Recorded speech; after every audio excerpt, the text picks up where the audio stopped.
Конечно, можно подумать, что дореволюционное название этой улицы было связано с нахождением тут лагерей ГУЛАГа. Однако это совсем не так. Именно до революции, именно по этой улице, буквально примерно, где нынешняя областная больница, находились летние лагеря якутского военного гарнизона. То есть вот именно в летний период гарнизон переходил полностью, с личным составом переходил именно на территорию нынешней областной больницы. Там у них была церковь, там у них были казармы. Как помнит наш внимательный телезритель, в прошлых выпусках мы рассказывали об улице Орджоникидзе, которая до событий 17 года носила название Казарменная.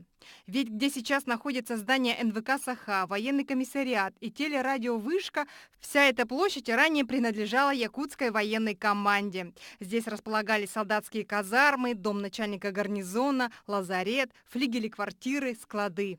А в советское время эта улица была переименована в честь рабочего революционера Петра Алексеевича Алексеева.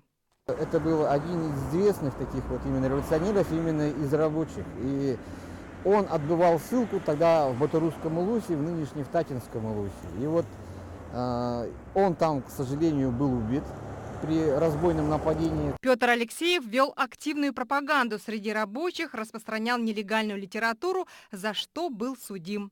На суде он произнес слова о грядущей революции.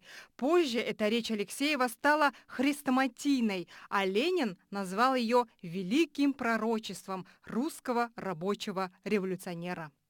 Подымется мускулистая рука миллионов рабочего люда, и ярмо деспотизма, огражденное солдатскими штыками, разлетится в прах. В 1885 году его отправляют в Якутию на вечную ссылку.